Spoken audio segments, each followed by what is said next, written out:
Merci beaucoup. Bonjour à toutes et tous.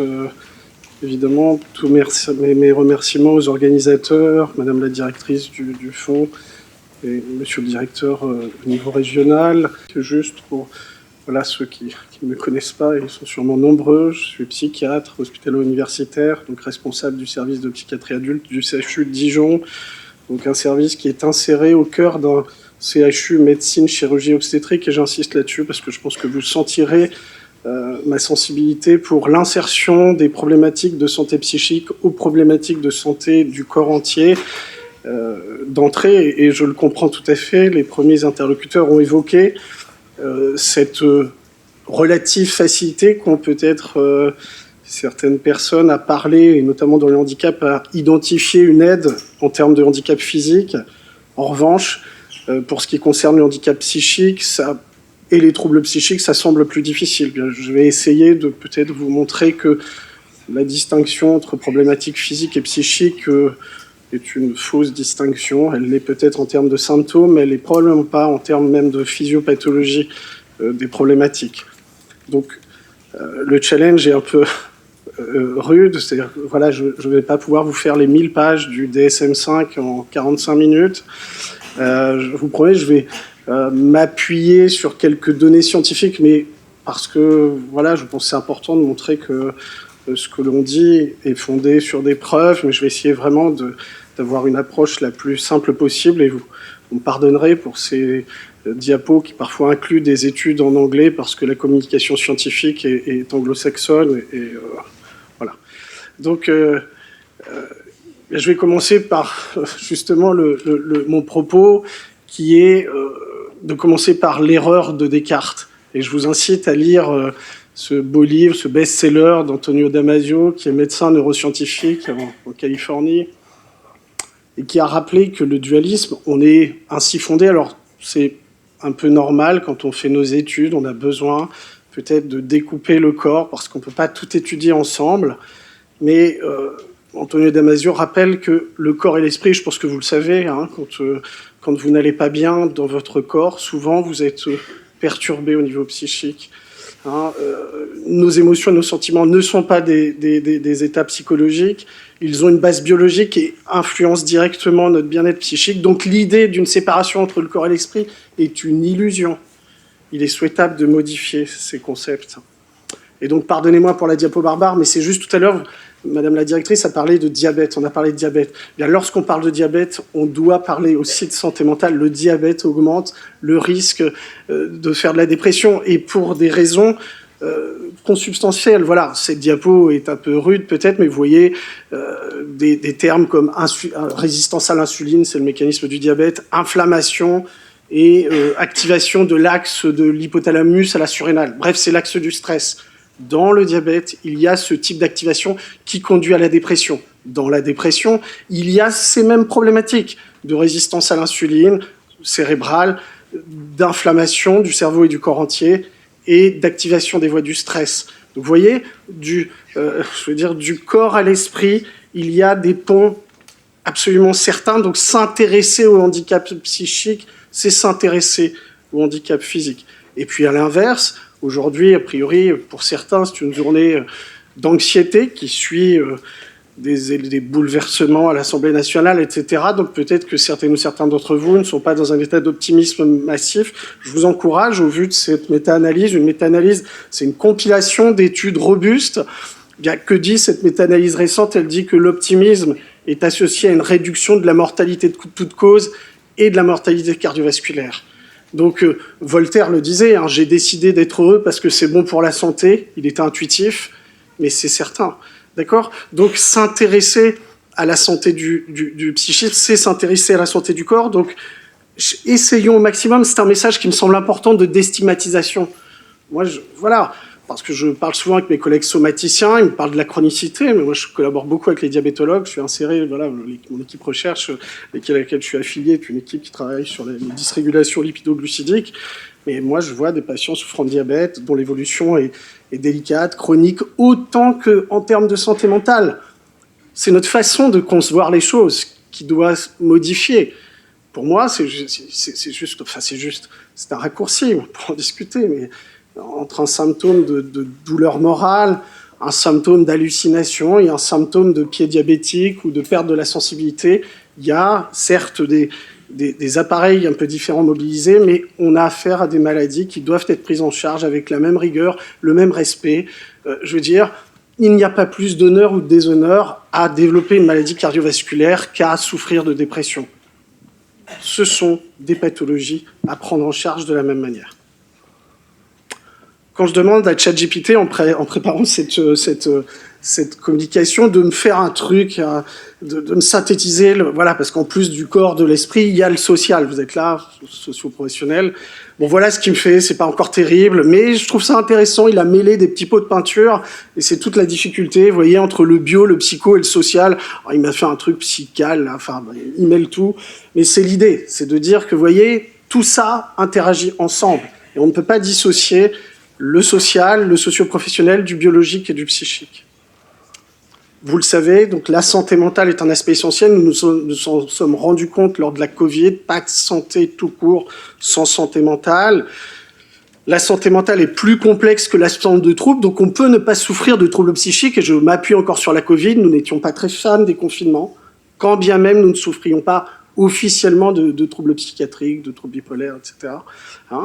Et dans la définition de la santé mentale, il y a bien sûr la dimension de surmonter ces difficultés, d'être à peu près équilibré, mais aussi d'arriver à s'insérer dans la société, et bien évidemment le travail, l'insertion professionnelle, le sens qu'on donne à notre vie au travers du métier, peut-être plutôt que du travail qui renvoie à une épreuve, eh bien, est évidemment important.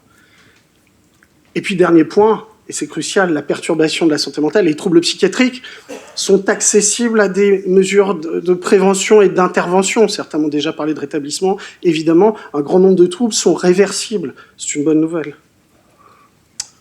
Et pourtant, vous voyez, vous avez dit aujourd'hui, on va parler des handicaps psychiques, ces handicaps, mais ce sont des handicaps énormes. En tout cas, ce sont des troubles ultra fréquents. C'est la société qui a décidé de ne pas octroyer des moyens suffisants pour les traiter. C'est peut-être de notre faute aussi, professionnels de santé mentale, on ne sait pas parler des choses, on a peur, mais je pense qu'aujourd'hui, voilà, vous avez évoqué la question de santé mentale, grande cause nationale. Bien oui, une personne sur 5, sur 4, 12, 13 millions de Français sont touchés par un trouble psychique. Donc ça veut dire qu'il n'y a pas de famille au sens élargi, qui n'est pas concernée par un trouble psychique. Ce sont des maladies très impactantes, vous voyez, juste derrière les cancers et les maladies cardiovasculaires. Et toutes les maladies psychiatriques évoluent quasiment, elles peuvent évoluer, je n'ai pas dit qu'elles évoluent systématiquement, mais elles peuvent évoluer sous la forme d'une dépression, d'un trouble de l'humeur vers le bas, de conduite suicidaire allant jusqu'au décès par geste fatal, à des troubles d'usage de produits ou des conduites addictives, l'addiction à Internet, etc. Et systématiquement, elles ont une influence, des conséquences en termes de lien à l'autre et au travail.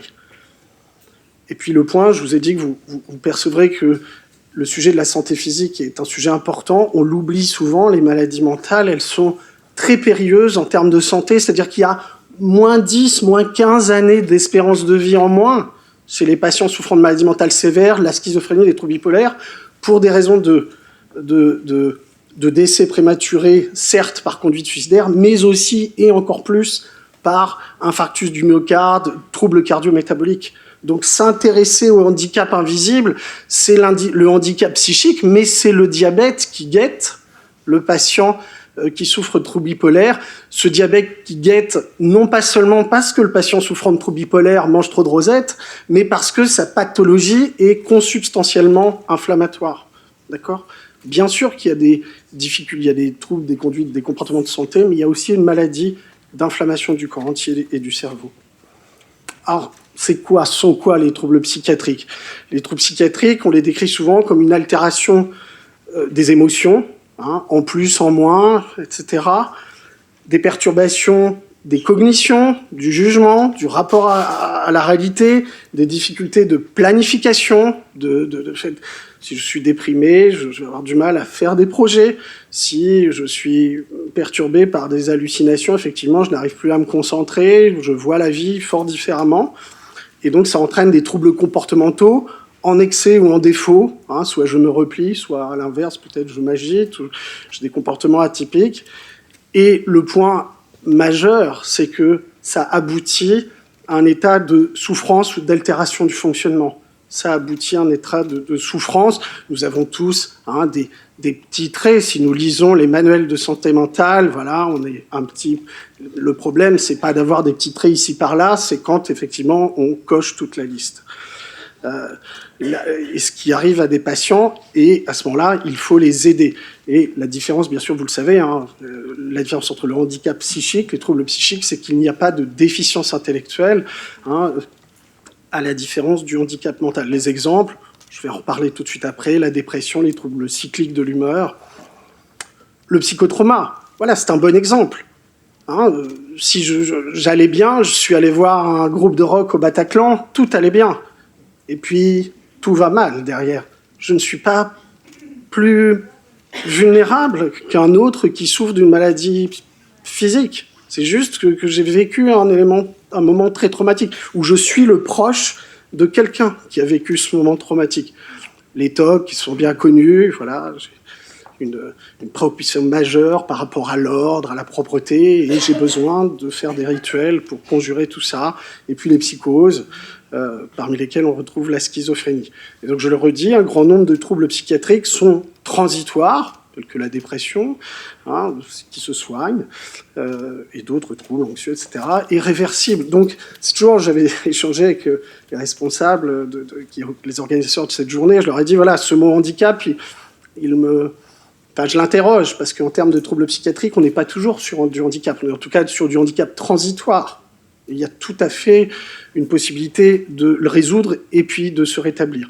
Cette diapo est un peu rude, mais c'était juste pour que vous ayez une idée. Voilà, c'est les grandes cohortes de Witchen, qui est un spécialiste, voilà, de l'épidémio des troubles mentaux. Vous voyez l'importance, par exemple, de toute la sphère émotionnelle, les troubles anxieux, hein, vous voyez qui touchent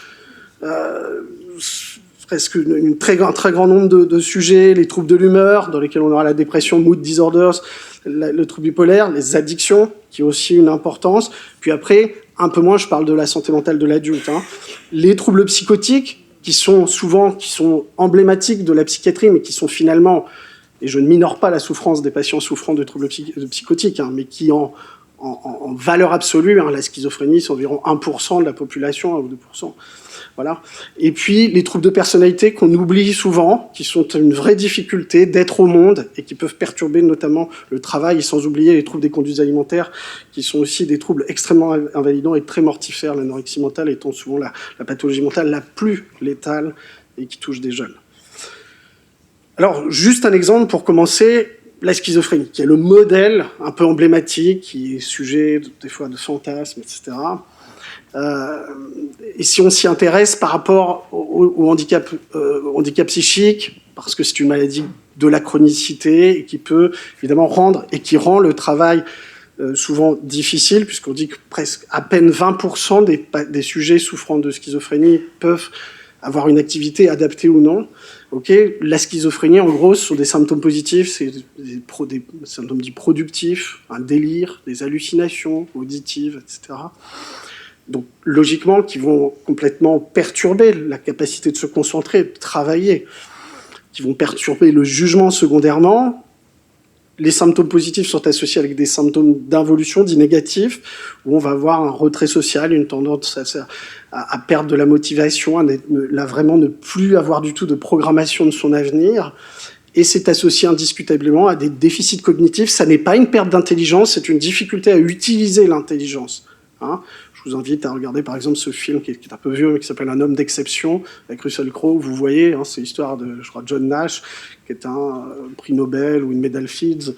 Enfin, c'est d'économie, c'est un type brillantissime. Raphaël Gaillard, notre leader, psychiatre à Paris, a écrit Une hache derrière la tête et interroge la question du génie et de la maladie mentale. Donc la maladie mentale ne perturbe pas l'intelligence, c'est son utilisation qui est perturbée. Et donc, au travail, si je souffre de schizophrénie parce que je suis atypique, bien oui, je peux être stigmatisé, je suis différent. Et l'être humain aime bien les cases, aime bien être comme tout le monde. Donc, l'environnement de travail est parfois inadapté, on va le reconnaître, nos traitements sont insatisfaisants, contribuent par exemple à la prise de poids pour certains d'entre eux, donc c'est stigmatisant, et je m'isole. Et donc, hier matin, ma consultation du mercredi, une patiente avec qui on travaille depuis longtemps, qui m'annonce, voilà, j'ai trouvé un petit boulot, enfin non, un vrai boulot, au supermarché, dans un rayon. Elle a fait ça toute seule. Voilà, nos patients ont beaucoup de talent. Mais évidemment, c'est difficile. Elle a pris beaucoup de poids ces dernières années, même si on a réduit, voire presque arrêté le traitement avec elle, avec son accord. Voilà ce qu'elle va me dire. Je suis trop fatiguée, c'est trop difficile, et mon manager s'est rendu compte que ça va pas. Je suis trop grosse, et je passerai les termes parce qu'ils seraient pas, voilà, évidemment, ils sont très durs, parce qu'elle a dit bien plus dur que ça à son sujet, et je n'arrive pas à me rester concentrée. Donc cette dame, elle a très envie de travailler, mais sa pathologie, qui est pourtant une pathologie assez équilibrée, ça fait partie, je trouve, de mes patientes les plus adaptables, eh bien c'est encore difficile. Vous voyez, effectivement, je pense qu'on a besoin d'avancer, et je pense que les managers étaient très opérants, mais ça sera trop difficile pour elles de poursuivre cet exercice. Parce qu'idéalement, évidemment, que pour un patient souffrant de schizophrénie, ça donne du sens à la vie de travailler, ça renforce l'estime de soi, ça réduit l'isolement de voir des collègues, on développe des compétences sociales, professionnelles, et évidemment, même si nous sommes au pays de la maison des personnes handicapées, voilà, merci la MDPH, merci les allocations adultes handicap, mais l'indépendance financière peut être meilleure, évidemment, avec un travail. Alors je reviens au sens large, parce que c'était la question, quel est l'impact de la maladie mentale ? Au niveau personnel, quel que soit le trouble psychique, vous voyez, comme il altère les émotions, la cognition, les comportements, il va très souvent altérer l'estime de soi. Et puis la société, on parlera de stigmatisation, renforce ça. Hein, voilà. Je ne sais pas gérer mes émotions, notamment la tristesse, la colère. Voilà, j'ai du mal à me concentrer. Je suis fatigué de ma pathologie. Les troubles du sommeil sont à citer, ils sont très comorbides. Hein, c'est très fréquent dans les troubles des maladies mentales. Et à partir de ce moment-là, je me dévalorise et je m'isole, et je pense que je suis pas compétent. Et avec les autres, j'ai des difficultés pour établir des relations opérantes, parce que, évidemment, si je suis déprimé, si je souffre d'un trouble du jugement, du rapport à la réalité, je ne communique pas toujours de façon adaptée, j'évite les situations, je peux paraître des fois agressif. Voilà, au niveau familial, amical, les liens peuvent se distendre, et je suis à nouveau sujet, parce que je suis différent, parce que je m'exprime différemment, parce que j'ai des rapports à l'autre un peu distincts, je m'expose à la stigmatisation et au rejet social. Et évidemment, au niveau professionnel, un patient, une personne qui est en phase active de sa maladie a évidemment moins de productivité, des difficultés pour se concentrer. Ce n'est pas la cheville qui n'avance pas et qui empêche peut-être de monter les escaliers nécessaires pour aller dans le bureau. C'est la fatigue cognitive, les troubles de concentration. Si j'ai un trouble déficit de l'attention, je peux avoir un très haut niveau, hein, mais je n'arrive pas, j'ai 15 000 idées à la fois, donc comme un manager m'a demandé de traiter ce problème-là, moi je pense au repas du midi, j'ai oublié, je voulais faire une omelette, mais j'ai pas acheté d'œufs, comment on va faire ? Voilà. Et donc le manager dit, mais je t'avais demandé une mission, on l'avait pas faite. Ok ? Donc je m'absente, voilà. La productivité est impactée, les relations avec les collègues qui ne comprennent pas. Hein, je reviendrai sur la stigmatisation. Souvent, les personnes souffrant de maladie mentale sont taxées de paresse, voilà, elles font pas d'efforts, elles pourraient se bouger un peu, hein, évidemment, entre guillemets. Donc, c'est humain. Hein, les collègues, pardonnez-moi le terme, ne sont pas des salopards. Ils appartiennent à une société qui s'est habituée à cette stigmatisation des troubles mentaux. Donc, il faut que nous changions la matrice, je dirais, programmatique du regard sur les troubles mentaux. Et donc, même quand mon manager me donne des formations, parce qu'il veut que je sois plus compétent, j'ai du mal quand je souffre de troubles mentaux. Et donc, globalement, la qualité de vie est altérée. Hein, j'ai moins d'amis, j'ai moins de réseau. Et quand on a moins de réseau, eh bien, on arrive on part pas de la même manière en vacances, vous le savez bien. Quand on a des amis qui ont une maison de vacances dans le sud ou ailleurs, enfin, je fais de la pub pour le sud, pour le nord aussi, pourquoi pas.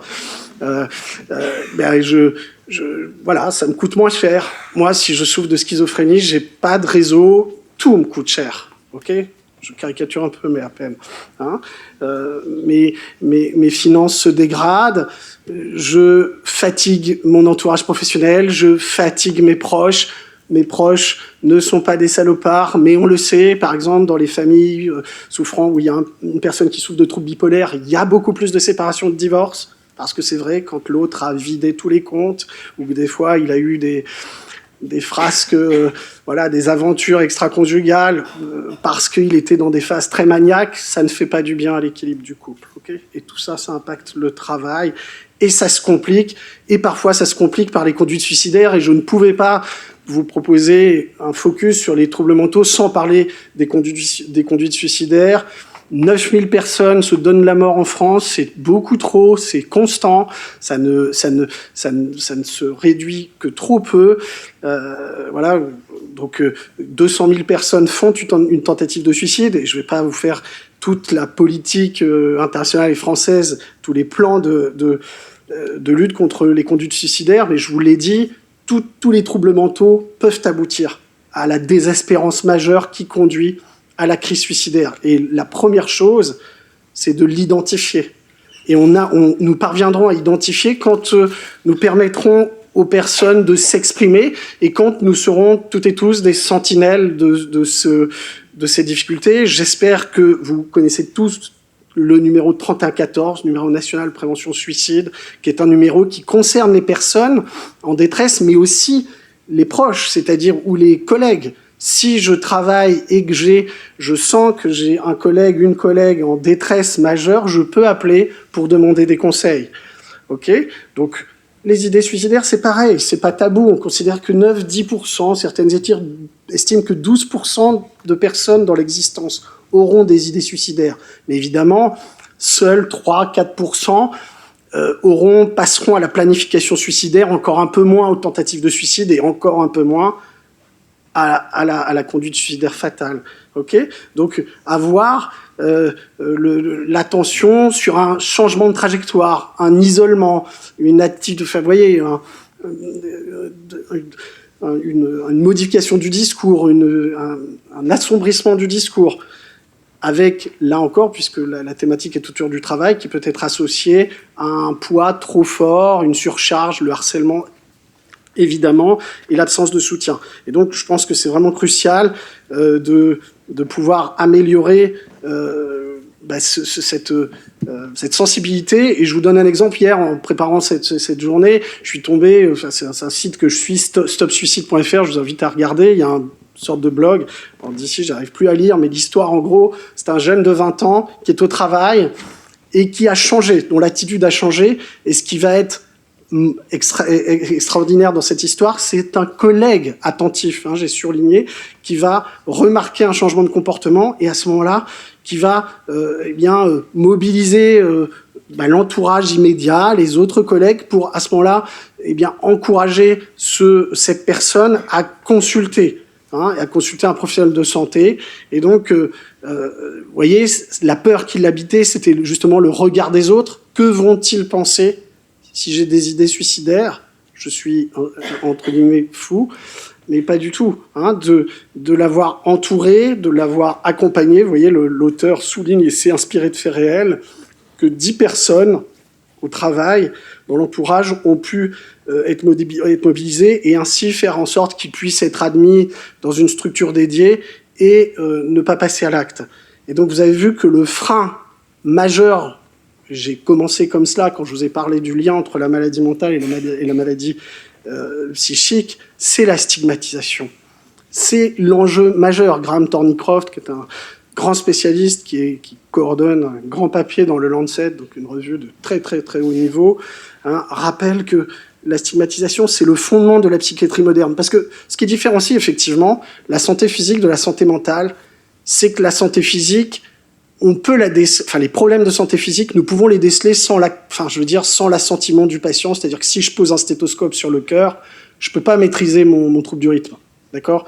C'est-à-dire que je vais l'entendre, quand bien même si j'ai une mauvaise relation avec le médecin, etc., si je fais un électrocardiogramme, on va le voir. Alors que les problématiques de santé mentale, elles ne sont accessibles, la plupart du temps, que dans la confidence, que dans la confiance. Et donc cette confiance ne pourra être possible que si on réussit à permettre que dans la société, je sois capable de parler de mes difficultés psychiques comme de parler de mes douleurs de hanche, de mes difficultés respiratoires ou que sais-je. D'accord ? Donc ça, c'est vraiment extrêmement important. Je ne vais pas faire un cours total sur la stigmatisation, mais vous savez qu'on distingue la stigmatisation structurelle. Donc c'est celle justement contre laquelle vous luttez précisément. Vous essayez ici, notamment le fonds d'insertion, d'améliorer l'organisation du travail pour qu'on puisse permettre à des personnes en situation de handicap psychique, en tout cas rencontrant des troubles psychiques, de pouvoir maintenir, en tout cas d'être accompagnés. Mais il y a quand même une stigmatisation publique, fruit des préjugés anciens, qui est associée à un défaut de connaissances, qui entraîne, vous savez, le stéréotype, c'est-à-dire les patients déprimés sont paresseux. C'est pas ce que je pense, mais on pourrait imaginer. Les patients souffrant de schizophrénie sont imprévisibles, voire dangereux, qui est aussi un autre poncif erroné. Et à partir de cela, il y a des erreurs émotionnelles et cognitives, donc d'attitude. Donc le patient souffrant de schizophrénie me fait peur, donc je ne vais pas lui parler, je vais m'éloigner. Et même le patient qui souffre de dépression, je vais m'en éloigner parce que qui sait, peut-être c'est contagieux, la dépression. Okay ? Et ça entraîne des discriminations, un défaut d'accès à des tas aux soins, un défaut d'accès au travail, un défaut d'accès au lien social.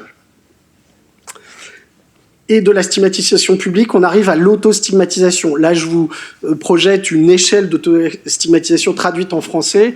Donc, vous avez tout à fait, vous voyez, que vous pouvez proposer ça aux patients. Et les patients, souvent, cotent assez fort. Mon identité en tant que personne malade psychique est un fardeau pour moi. M'attire des inconvénients dans ma vie quotidienne. Être identifié comme une personne malade psychique entache ma vie. D'accord ? J'ai peur que les autres sachent que je suis une personne malade psychique. Vous comprenez pourquoi il faut qu'on change ? Mais oui, on est sur la fin après la stigmatisation. Ne vous inquiétez pas, on va... C'était juste pour vous donner un repère. On devrait arriver à 2-3 minutes près. Bon. Et donc, j'évite d'interagir avec les autres parce que je suis une personne malade psychique. Enfin, donc, je ne vais pas aller travailler. Je ne peux pas travailler. Parce que... Donc, ça, c'est vraiment quelque chose d'important parce que là, c'est un impact majeur sur la vie personnelle, la vie affective, la vie sociale et professionnelle. Ok ? J'ai pas d'action chez AXA, mais je suis tombé sur ce propos d'un directeur général assez récemment. Donc voilà, lorsque la santé mentale des personnes s'améliore, s'épanouit, c'est par conséquent nos entreprises et notre économie. En créant des communautés axées sur la prévention de la santé mentale et la sensibilisation, nous sommes fiers de contribuer à briser la stigmatisation actuelle et les obstacles à l'accès aux soins de santé. D'accord ? Donc les entreprises ont un rôle essentiel à jouer pour permettre à leurs employés de reprendre leur avenir en main. Donc c'est un vrai enjeu. La déstigmatisation au quotidien, ça commence par juste une attitude bienveillante. Vous savez, en santé mentale, en psychiatrie, on parle de la validation. Quand une personne nous confie sa souffrance, on peut se refermer et se dire « il nous fatigue ». Et ça, évidemment, c'est très contre-productif. Mais on peut aussi l'écouter. Et rien que l'écouter, être attentif à l'émotion, c'est valider. C'est dire « je sais peut-être pas quoi faire de ta souffrance, mais je l'entends. Et si je l'entends, je la valide. Et donc peut-être, et c'est même sûr, enfin, on le vit en psychothérapie, je réduis l'impact de cette souffrance. Et donc, cette attention vont participer à la réduction, justement, des émotions négatives du patient, vont réduire notre réactivité négative et puis sortir un peu voilà, de cette habitude, peut-être, que nous pourrions avoir de tout savoir, d'avoir toujours raison, de savoir à la place de l'autre.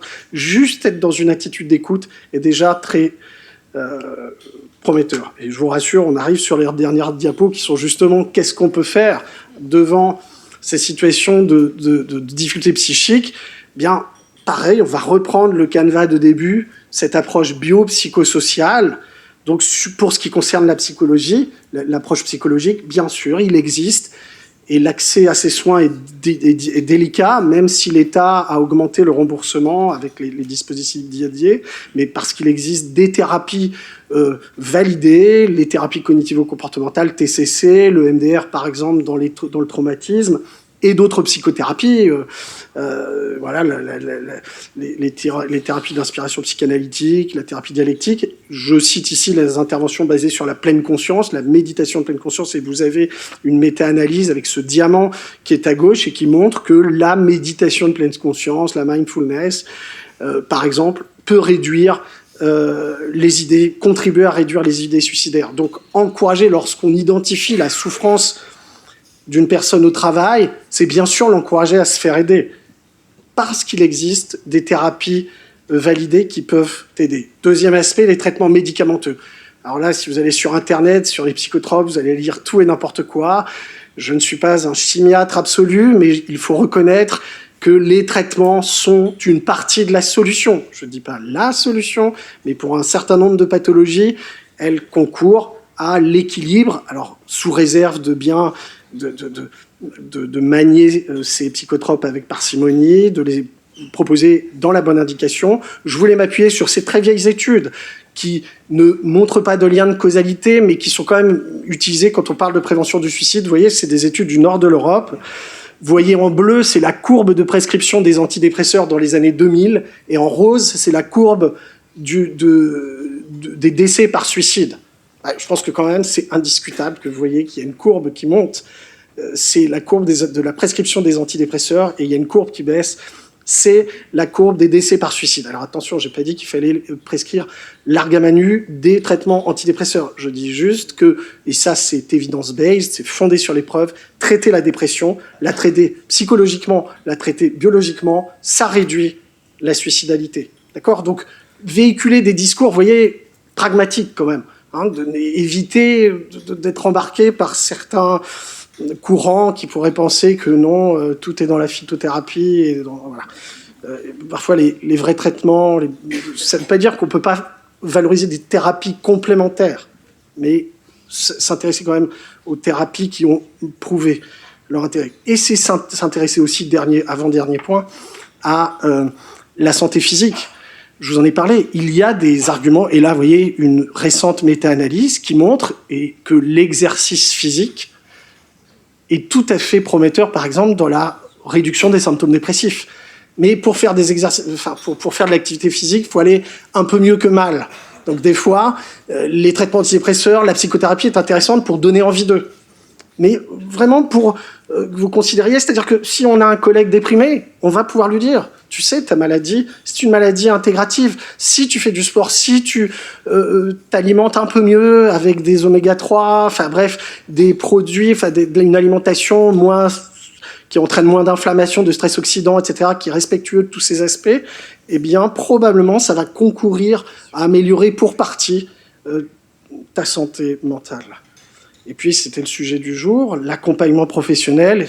Voilà, moi, je suis un psychiatre clinicien, je ne suis pas un médecin du travail, je ne suis pas spécialiste du sujet, mais j'ai quand même tendance à penser qu'il est sans doute possible, je me bats souvent avec mes patients pour que, par exemple, ils aient un jour ou deux de télétravail, parce que ça les aide à un peu se stabiliser, à organiser leur journée un peu comme ils le veulent.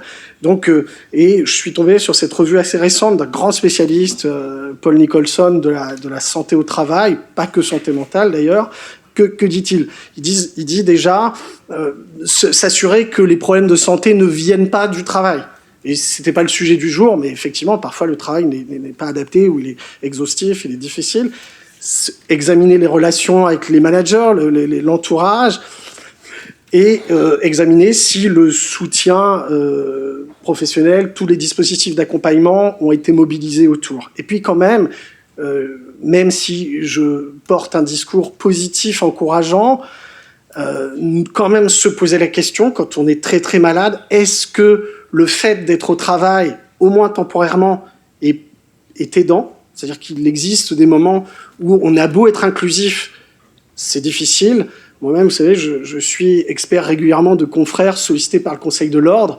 Quand j'ai un confrère qui a un trouble de l'usage de l'alcool, ça m'arrive de temps en temps, je pense que vous comprenez que parfois, je sois contraint la mort dans l'âme, mais de mettre des stops temporaires. Je pense que voilà, vous n'avez pas envie, quand vous allez voir votre médecin, d'imaginer que voilà, il est en grande souffrance. C'est une souffrance qu'il faut traiter. Et donc, c'est le dernier point, s'assurer que le milieu de travail est sécuritaire et s'assurer que les difficultés de santé mentale, mais c'est comme, enfin, je vais dire ça avec beaucoup de respect, mais on n'imaginerait pas un chirurgien avec des incapacités majeures au niveau des mains, enfin en tout cas aujourd'hui, peut-être qu'un jour on pourra commander avec ChatGPT et Co et l'intelligence artificielle, mais voilà, c'est la même chose, enfin, on a besoin d'être fonctionnel, et donc parfois, si le patient est temporairement dangereux pour lui-même, pour ses collègues ou pour autrui, il faut bien quand même traiter la maladie, ok ?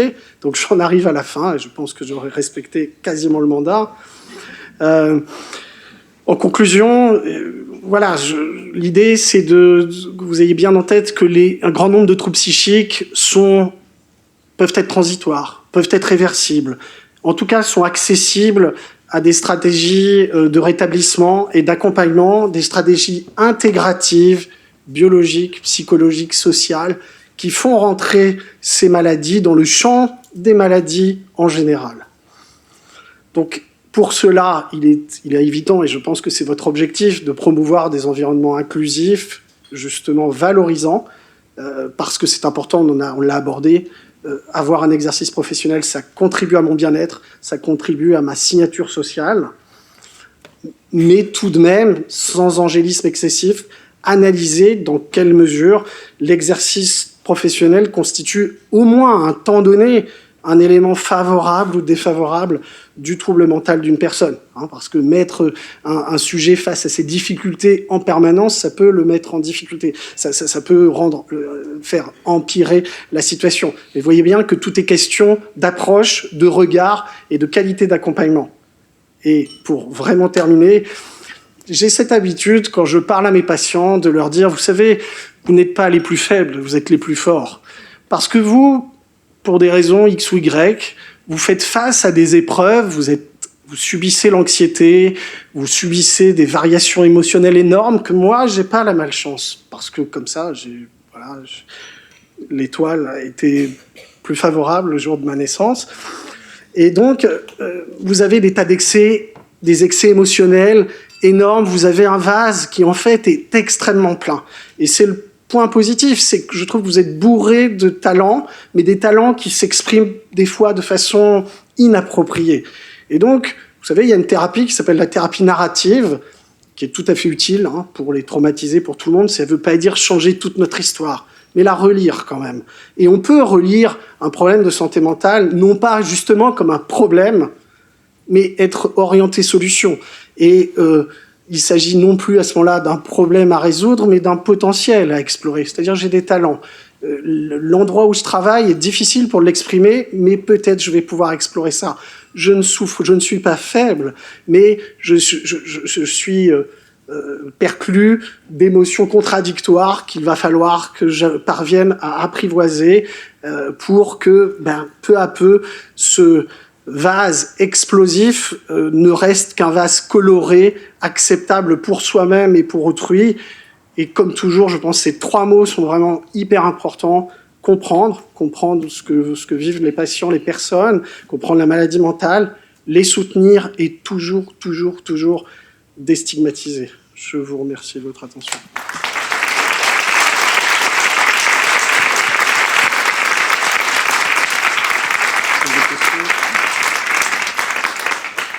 Nous allons prendre une ou deux questions. Y a-t-il des questions dans la salle ?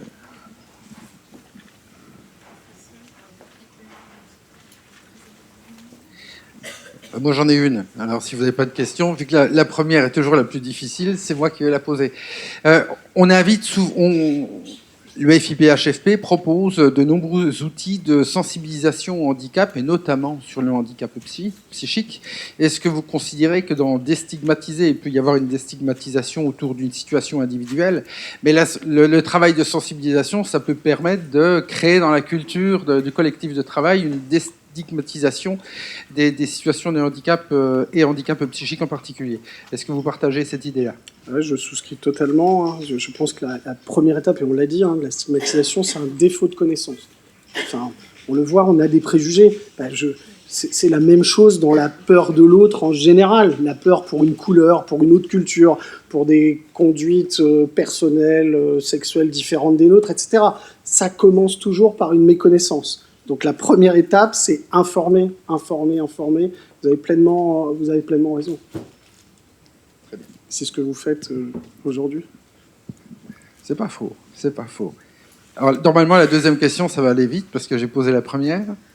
Allez, je vous l'avais dit. Bonjour monsieur, alors je voulais juste vous demander en tant que professionnel qui accompagne des personnes qui ont des troubles psychiques, en règle générale, la question la plus difficile actuellement, c'est de trouver un psychiatre. Enfin, voilà, on est vraiment confronté à ne plus pouvoir orienter des personnes. Et honnêtement, ça devient de plus en plus problématique. Voilà. Je pense que vous le savez de toute façon, bien évidemment. Alors, vous posez une question évidente et cruciale aujourd'hui. C'est la résultante de cette inadéquation. Vous avez vu, quand en début de présentation, mais vous le connaissiez, vous le saviez, je vous ai parlé de la fréquence, de la prévalence des troubles mentaux qui sont du niveau des maladies cardiovasculaires. Mais c'est vrai aux États-Unis, mais c'est encore plus vrai en France. Les moyens qui ont été donnés à la santé mentale en partant de la recherche à la clinique ont été ridicules au cours de ces 20, 30 dernières années. Ça, c'est un premier élément. Et on voit bien qu'actuellement, en politique, c'est valable pour tout. Ils imaginent qu'avec un coup de baguette magique, on va tout de suite faire des psychiatres, des infirmiers en psychiatrie. Enfin, moi, je trouve que c'est de la démagogie. Ça n'est pas possible tout de suite. Alors, il y a eu une augmentation des numerus clausus. Je pense que ça arrivera. Mais comme en même temps, on présente une situation souvent dramatique de la santé mentale, les jeunes ont du mal à faire. Vous voyez, c'est une spécialité qui a perdu en attractivité. Alors, elle n'a pas totalement perdu. Lorsqu'on discute, et avant cette communication, j'ai pu discuter déjà avec beaucoup de personnes investies dans les sujets de santé mentale. Il y a quand même de belles initiatives qui se font. Il y a des progrès. Moi, je reviens d'un congrès de psychiatrie, le congrès français de psychiatrie de Rennes, qui est un des 2 grands congrès de psychiatrie. On voit qu'il y a quand même des initiatives florissantes. Il y a par exemple le développement des infirmiers de pratique avancée qui sont quand même des initiatives. Il y avait plein d'IPA qui présentaient ce qu'ils faisaient. Il y a l'avancée, la venue des pères aidants et pères aidantes en santé mentale. Nous, dans notre service, on a une père aidante à quasi temps complet dans les troubles des conduites alimentaires. C'est vraiment des voies de progrès. Après, je suis d'accord qu'au quotidien, quand vous êtes face à la personne qui est à côté de vous et qui est en souffrance, oui, avoir directement un professionnel de santé mentale, c'est des fois difficile. Je vous ai cité quand même le 3114, qui est une initiative, vous voyez, des années 2020-22. Enfin, je crois que c'est 22, le lancement du 3114. C'est une ligne unique au monde. Le 3114, cette ligne de prévention des conduites suicidaires, il n'y a que la France qui a vraiment créé une ligne nationale. Et je dis métropole et hors métropole. Aux États-Unis, il y a des lignes par État, mais il n'y a pas de ligne nationale. Donc, oui, dans le quotidien de l'accompagnement d'un patient, il y a des éléments qui sont inquiétants, notamment en pédopsychiatrie, mais il y a aussi des tas de dispositifs qui voient le jour, et je pense qu'il y a une structuration des soins en santé mentale qui va dans le bon sens. Mais les effets positifs, on ne les mesurera que d'ici, je pense, 5 à 10 ans. Voilà. Je suis désolé de ne pas vous donner, de vous vendre du rêve, mais l'optimisme relatif est quand même de mise. Merci, professeur, pour votre intervention. Merci infiniment. Eh bien, merci beaucoup.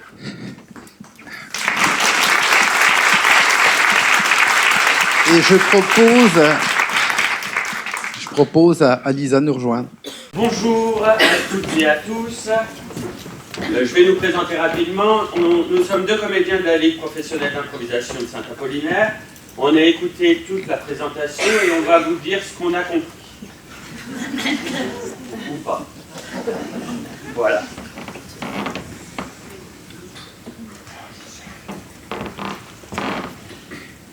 Garage FIP, FP, bonjour, oui. Oui, pour 4 pneus de neige, oui, très bien. Ouais, ça marche, pour la semaine prochaine. Très bien, oui, mais j'ai plein de gens qui ne viennent pas, de toute façon, donc ne vous inquiétez pas. Oui, ça marche, super. Non, pas ce matin, désolé, le mercredi matin, c'est mon petit jour des consultations. Eh non, le mercredi matin, ouais, c'est ça, je te garde pour les bilans. À bientôt, au revoir. Bonjour. Monsieur. Bonjour, vous êtes bien le garage FIP? Oui, c'est ça, Oui, oui. c'est ça, ça tombe bien parce que ça fait 1 an que je vous cours après, j'ai fait tout le tour de France.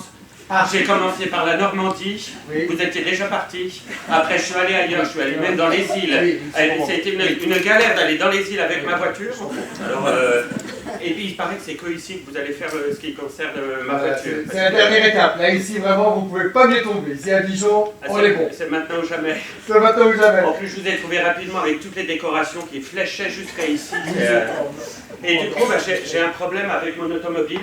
On va regarder Parce ça. que- Qu'est-ce qu'il y a? Autant quand j'ai des pneus crevés, je sais faire. Ouais. Autant là, elle me fait des trucs, je comprends pas ce que c'est, et du coup, j'ai envie de m'en débarrasser. Non, non, non. J'ai même envie de l'insulter, de la traiter de vélo. Hein. Je peux vous dire que... Oui, chez nous, tout est soignable, tout est réparable. Ah, vous inquiétez pas. Bah, il suffit juste de voir. Parce que, ça. vous voyez, par exemple, elle me fait des trucs qu'elle ne me faisait pas avant. Par Oui. exemple, je monte dedans, Oui. elle m'indique qu'il y a un obstacle qui va arriver, mais il n'y a pas d'obstacle. Ah oui. Du coup, elle contourne un obstacle invisible. Donc moi, ça m'inquiète. Oui. Ou sinon, je programme le GPS, elle ne sait plus où aller. D'accord. Même retourner dans son garage. Ouais. Et donc, du coup, moi, je sais plus quoi faire. Ouais, je vois. Alors, en fait, ce qui se passe, si vous voulez, c'est que le système électronique est déconnecté de la carrosserie, vous voyez? Et qu'on va essayer de retrouver. C'est Descartes qui disait ça, parce qu'on est très branché Descartes, dans le garage. Un petit truc. Donc, on va essayer de reconnecter le système électronique au système de carrosserie. Ah oui, Et normalement, ça devrait aller. Oui, parce que j'avais eu ça une fois, c'était la carrosserie qui était plus connectée au système informatique et ça marchait plus non plus. Et C'est oui, les deux sens, voilà, dans les deux finalement, sens, c'est, ça fonctionne également. Oui. Oui, donc quand vous avez un bip comme ça, vous avez du monde avec vous dans la voiture? Ah souvent, Oui. oui, parce que je fais pas mal de blablacar, D'accord. tout ça, et puis... Alors quand elle sonne, comme ça va, les gens... les gens, ils sont pas bien, hein. Voilà, Ils voilà. se disent, mais qu'est-ce que Oui. c'est que ça Ben oui. Je le traite très bien de vélo, Oui. tout ça. Ah non, mais il y a une vraie stigmatisation Oui, sur oui, cette la voiture, voiture personne ne se l'aime. sent, Hein. oui, ben oui, c'est Ah normal. même elle, elle sait plus quoi faire, elle cligne Oui, de oui. tous les sens. Oui, puis comme elle entend toute la journée, oui, tu bipes, tu sonnes, tout ça, ça la stresse, du coup elle rebipe, Oui. elle est anxieuse. Mais quoi, moi, des forcément. fois, je lui dis, mais si tu veux, on va rester dans le garage. Pendant une journée ou deux, tu Oui. bosses, mais dans le garage. Est-ce- Ça lui permet de se poser le GPS, mais Puisque vous parlez du garage, vous posez une question, monsieur, est-ce qu'elle dort bien?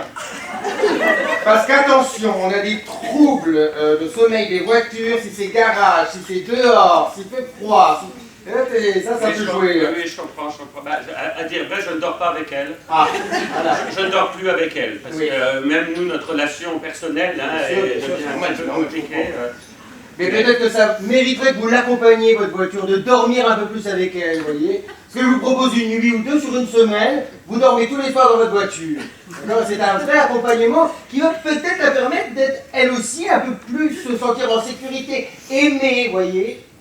Bon, il y a quand même un frein, c'est qu'il fait froid dans mon garage. Quand même. Pour moi, c'est compliqué, je vous Oui. dis. C'est ce que je vous disais, s'il faut changer les essuie-glaces, Oui. je peux bien le faire même dans le garage, mais là, ça me... Je me permets de regarder le réservoir. Mais Vous je lui vous donnez quoi à manger à votre voiture? Ah, moi, je suis pas très chimiâtre, hein. Je lui donne que du bio. Ouais.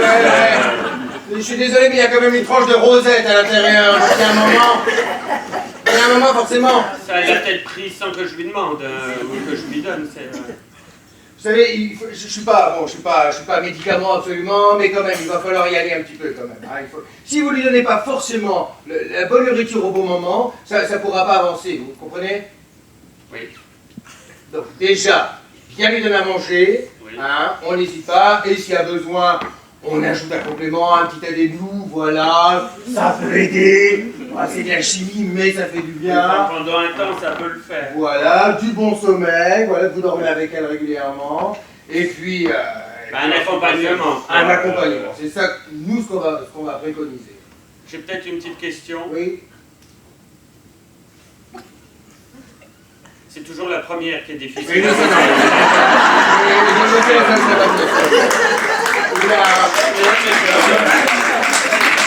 Ah oui. On a du café et des croissants, si vous voulez. Ah, Si ça peut vous aider. Oui, n'hésitez non, pas à ça vous y est. bouger, faites ce que vous voulez. Il paraît qu'il y a un super numéro pour la voiture. Si elle décide d'avoir des attitudes un peu compliquées, de traverser la chaussée, tout ça, vous... Alors, on a un guide de l'accompagnement. Figurez-vous qu'on a un sac qui nous a été donné ce matin, très pratique. Tous les gars qui sont mis tous ensemble, ils ont bossé. Moi, je vais vous donner le sac, d'accord? Vous avez le sac. Vous avez le guide à l'intérieur, comme ça, vous prenez le temps de lire ça, de le digérer, et on en parle après. Eh ben, très bien. Hein, ça vous va? Oui, oui, bah, c'est bien, oui, oui.